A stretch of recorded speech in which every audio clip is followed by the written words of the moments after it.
Assalamualaikum warahmatullahi wabarakatuh. Perkenalkan diri, nama saya Nanustian. Kali ini saya ingin sharing atau berbagi dengan teman-teman, terutama yang berminat bekerja atau pengen mengetahui tentang profesi surveyor.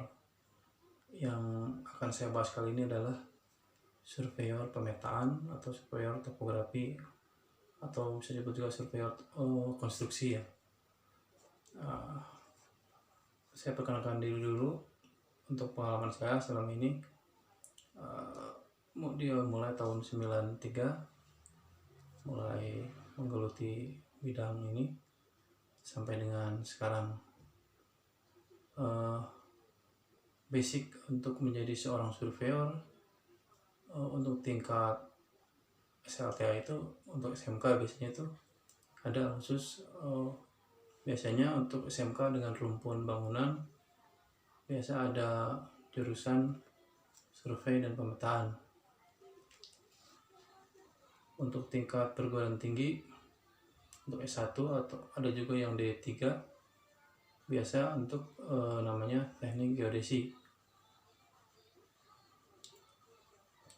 Itu untuk basic pendidikan, tapi tidak menutup kemungkinan juga buat teman-teman yang bukan dari basic pendidikan ini, dari bidang lain juga bisa. Biasanya mereka belajar otodidak, belajar langsung terjun ke lapangan, langsung ya, bisa jadi asisten atau jadi helper dulu gitu. Nah, untuk lapangan kerjanya sendiri, surveyor ini sebenarnya termasuk luas ya. Luasnya maksudnya banyak bidang atau banyak sektor peluang untuk usaha atau di bidang-bidang seperti pertambangan, perkebunan, terus untuk konstruksi juga, di konstruksi jalan, konstruksi jembatan, ataupun bangunan gedung, bangunan tingkat gitu. Itu juga jasa surveyor digunakan. Jadi profesi ini sebenarnya sangat menjanjikan dan peluang lowongan pekerjaannya termasuk banyak. Tergantung dari skill si surveyor sendiri sampai mana. Untuk skillnya sendiri, surveyor atau kemampuan surveyor mungkin macam-macam ya. Hal yang paling harus dasar itu sebenarnya teori-teorinya dulu. Untuk yang sekolahnya dari basic survei dan pemetaan, mereka lebih paham untuk teori-teori seperti contohnya mungkin tentang poligon misalnya, dibanding teman-teman yang langsung terjun ke lapangan yang secara otodidak gitu. Skill dasar sendiri ya yang jelas memiliki pengetahuan, misalkan pengetahuan tentang alat yang paling dasar seperti meteran gitu. Itu yang paling awal, yang paling harus dikuasai dulu ya kalau untuk survei, untuk yang mau baru belajar gitu. Yang kedua, penguasaan alat-alat seperti theodolit sama alat penyepat datar atau waterpass. Nah, ini alat-alat yang harus dikuasai oleh seorang surveyor. Dengan kondisi sekarang malah menggunakan jenis alat itu yang lebih canggih ya. Kalau dulu kita theodolit udah termasuk canggih, kalau sekarang bahkan menggunakan digital seperti total station.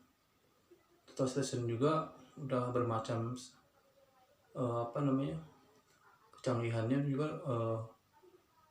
bermacam variasi juga ya. Ada yang robotik juga, bahkan sampai ada yang sistem scanner juga gitu.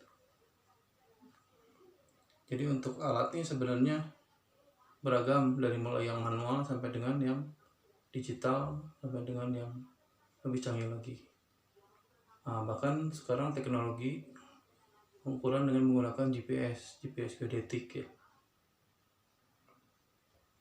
Nah, ini skill-skill yang harus dikuasai oleh seorang surveyor gitu. Selain itu juga, selain kita di lapangan, kita juga tentu harus menguasai dalam hal menggambar gitu. Jadi kalau kita sekedar hanya mengambil data, mengukur saja, tentu ini kurang lengkap ya. Kalau sebaiknya seorang surveyor juga harus menguasai penggambarannya. Apa yang kita ukur harus bisa diolah datanya sampai dengan penggambarannya. Umumnya untuk penggambarannya sendiri menggunakan aplikasi atau software Civil 3D kalau untuk sekarang ya. Itu gambarnya bisa menampilkan gambar untuk kontur, untuk ketinggian. Jadi ini dasar-dasar untuk seorang surveyor gitu. Mungkin saya bahas mengenai tentang survei ini segini dulu ya. Mungkin kalau ada pertanyaan dari teman-teman silahkan di komen, ditulis kalau ada pertanyaan ya, terutama buat rekan-rekan yang baru ingin atau mau belajar jadi surveyor, mungkin ingin berbagi pengalaman atau sharing, karena saya pun kebetulan lebih banyak di lapangan, jadi pengalaman di lapangan ya lumayan banyak juga gitu. Demikian mungkin